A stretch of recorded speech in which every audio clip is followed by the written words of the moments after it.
नमस्कार दक्ष बागायतदार बंधूंनो, grep master या आपल्या आवडत्या अशा यूट्यूब चॅनलमध्ये आणि ग्रेप मास्टर ॲपमध्ये देखील आपलं खूप खूप स्वागत। मित्रांनो, सध्या खरड छाटणीची लगबग सुरू झालेली आहे आणि खरड छाटणीपूर्वी किंवा माल खाली झाल्यानंतर आपल्याला आपल्या बागेचं माती परीक्षण करून घेणं अतिशय महत्त्वाचं आहे। माती परीक्षण करताना इथून कालपर्यंत किंवा मागच्या वर्षीपर्यंत किंवा सर्वसाधारण सगळ्याच ठिकाणी आपण फक्त केमिकल प्रॉपर्टीज चेक करत असतो। केमिकल प्रॉपर्टीजमध्ये त्या मातीचा पीएच, ईसी म्हणजे क्षारता आणि त्याचबरोबर असलेले नत्र, स्फुरद, पालास, calcium, magnesium, sulphur, copper, zinc, boron, molybdenum, silicon, nickel आणि क्लोरीन अशा 16-17 आणि त्याचबरोबर आपण कार्बन, हायड्रोजन, ऑक्सिजन ही सुद्धा आवश्यक असतात, परंतु त्याचं आपण परीक्षण करत नाही। आणि 80 नव्हे तर 99-98% कार्बन, हायड्रोजन, ऑक्सिजन ह्या नैसर्गिकपणे उपलब्ध असणाऱ्या अन्नद्रव्यांची, न्यूट्रिएंटची गरज ही आपल्या पिकाला असते। तर सगळ्यात महत्त्वाचं पीएच, ईसी आणि कॅटायन एक्सचेंज कॅपॅसिटी ह्या 3 प्रॉपर्टी बरोबरच आपल्या जमिनीमध्ये असणारे मायक्रोन्यूट्रिएंट, मॅक्रोन्यूट्रिएंट आणि मुख्य न्यूट्रिएंट म्हणजे नत्र, स्फुरद, पालास यांची देखील ॲनालिसिस करून त्यांची गरज कितपत आहे, जमिनीमध्ये कितपत त्याचं पर्सेंटेज आहे, ह्या गोष्टी देखील तितक्याच महत्त्वाच्या आहेत। परंतु फक्त केमिकल प्रॉपर्टीजचा अभ्यास करून आपल्याला संपूर्णपणे सोल्युशन देता येणार नाही। तर त्याचबरोबर आपल्याला फिजिकल प्रॉपर्टीज म्हणजेच भौतिक गुणधर्म देखील माहिती असायला पाहिजे।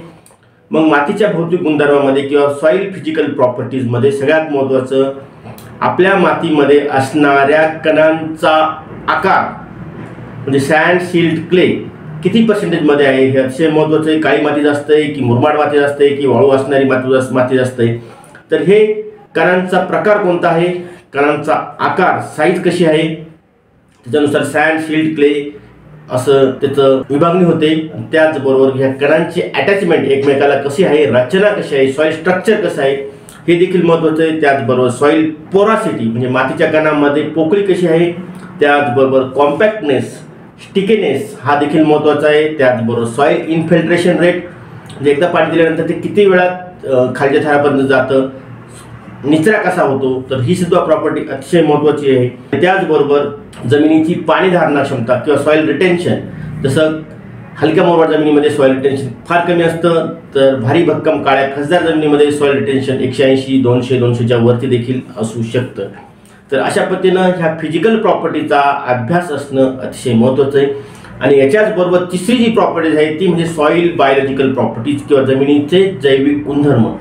आणि यामध्ये आपल्या मातीमध्ये असणारा ऑर्गॅनिक कार्बन, आपल्या मातीमध्ये असणारी सूक्ष्मजीवांची संख्या, याच्यामध्ये फंगस असतील, जीवाणू असतील, व्हॅम असतील किंवा गांडुळाची संख्या असतील, व्हॅम किंवा व्हायरसेस असतील, अशा अनेक विविध प्रकारच्या सूक्ष्मजीवांची संख्या किती आहे, मायक्रो फाउना अँड फ्लोरा किती आहे, याच्यानुसार तुमची जमीन किती श्रीमंत आहे, किती रिच आहे आणि ती पिकाला कसा रिस्पॉन्स देईल हे देखील तितकंच महत्त्वाचं आहे। तर ही soil physical, chemical, biological properties अतिशय महत्त्वाचे आहे। तर माती परीक्षण करताना फक्त सॉईल केमिकल प्रॉपर्टीज न करता soil physical properties, soil biological properties देखील ॲनालिसिस करणं महत्त्वाचं आहे। आणि सॉईल रिक्लेमेशन करताना आता मातीच्या पीएचनुसार, क्षारतेनुसार आपल्याला जमिनीचं रिक्लेमेशन करायचं आहे आणि त्यासाठी आपल्याला जिप्सम वापरायचा आहे। आणि हा जिप्सम आपल्याला एप्रिलमध्येच, जूनच्या आधी आपल्याला हा वापरायचा आहे। जर तुमचा पीएच 8.5 पेक्षा जास्त असेल तर तुम्हाला तिथे 3 टन जिप्सम लागेल।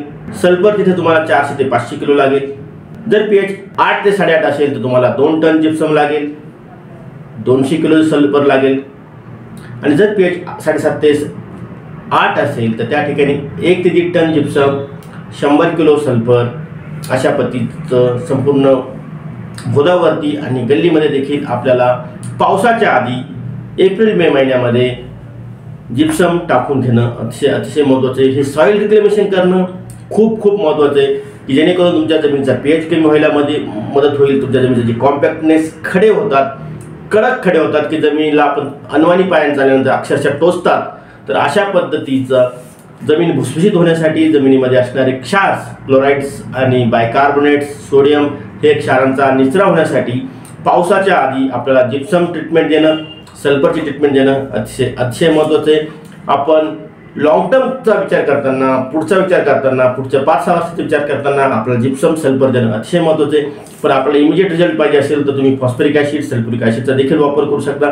परंतु एका बाजूला आपण जैविक प्रॉपर्टीज वाढवायच्या आहे, ऑर्गॅनिक कार्बन वाढवायचं आहे, जमिनीमध्ये असणाऱ्या बॅक्टेरियाची संख्या वाढवायची, आणि त्याच वेळेस जर जास्तीचं आपण ॲसिडिक ट्रीटमेंट देत असू, आधीच आपण उष्णकटिबंधामध्ये असतो, त्यामुळे आपल्या जमिनीमध्ये असणारा ऑर्गॅनिक कार्बनचा मोठ्या प्रमाणामध्ये ऱ्हास, डिग्रेडेशन होत असतं.